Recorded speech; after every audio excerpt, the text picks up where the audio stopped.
ರಾಜ್ಯದಲ್ಲಿ ಪರಿಸ್ಥಿತಿ ದಿನೇ ದಿನೇ ಕೈಮೀರಿ ಹೋಗ್ತಾ ಇದೆ. ಆಡಳಿತ ಯಂತ್ರ ಸಂಪೂರ್ಣವಾಗಿ ಕುಸಿದು ಬಿದ್ದಿದೆ.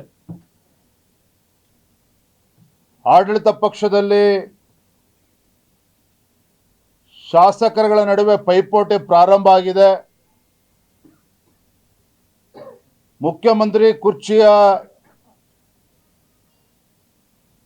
ಕುರ್ಚಿಗೆ ಪೈಪೋಟಿನೂ ಕೂಡ ದಿನೇ ದಿನೇ ಹೆಚ್ಚಾಗಿರುವಂಥದ್ದು. ಇದರ ಪರಿಣಾಮ ಏನು ಅಂತ ಹೇಳಿದ್ರೆ, ಅಭಿವೃದ್ಧಿ ಕೆಲಸ ಕಾರ್ಯಗಳು ಏನೂ ನಡೀತಾ ಇಲ್ಲ ರಾಜ್ಯದಲ್ಲಿ. ಮತ್ತೊಂದು ಕಡೆ ರಾಜ್ಯ ಸರ್ಕಾರ ರೈತರ ಸಮಸ್ಯೆಗಳಿಗೆ ಸ್ಪಂದನೆ ಮಾಡ್ತಾ ಇಲ್ಲ.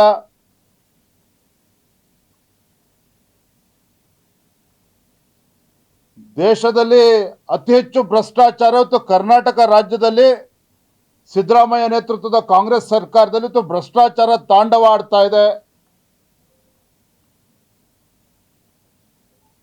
ಬೆಲೆ ಏರಿಕೆಯಿಂದ ಸತತವಾಗಿ ಸಿದ್ದರಾಮಯ್ಯ ನೇತೃತ್ವದ ಕಾಂಗ್ರೆಸ್ ಸರ್ಕಾರ ದಿನಬಳಕೆ ವಸ್ತುಗಳ ಮೇಲೆ, ಜನಸಾಮಾನ್ಯರು ಬಳಸ್ತಕ್ಕಂಥ ವಸ್ತುಗಳ ಮೇಲೆ ಬೆಲೆ ಏರಿಕೆಗಳನ್ನು ನಿರಂತರವಾಗಿ ಮಾಡಿಕೊಂಡು ಜನಸಾಮಾನ್ಯರು ಇವತ್ತು ತತ್ತರಿಸಿ ಹೋಗಿದ್ದಾರೆ. ಅಧಿಕಾರಿಗಳಂತೂ ಸಂಪೂರ್ಣವಾಗಿ ನಿಷ್ಕ್ರಿಯರಾಗಿದ್ದಾರೆ.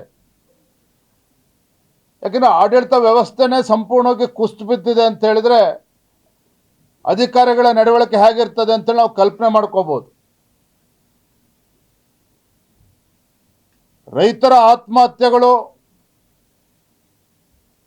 ಅಧಿಕಾರಿಗಳ ಆತ್ಮಹತ್ಯೆಗಳು, ಮತ್ತೊಂದು ಕಡೆ ಕಾಂಟ್ರಾಕ್ಟರ್ಗಳು ಕೂಡ ಆತ್ಮಹತ್ಯೆ ಮಾಡ್ಕೊಳ್ತಾ ಇರ್ತಕ್ಕಂಥದ್ದು ನಿರಂತರವಾಗಿ ರಾಜ್ಯದಲ್ಲೇ ನಡೀತಾ ಇದೆ. ಒಟ್ಟಾರೆಯಾಗಿ ಸಿದ್ದರಾಮಯ್ಯ ನೇತೃತ್ವದ ಕಾಂಗ್ರೆಸ್ ಸರ್ಕಾರ ಸಂಪೂರ್ಣವಾಗಿ ನಿಷ್ಕ್ರಿಯವಾಗಿದೆ.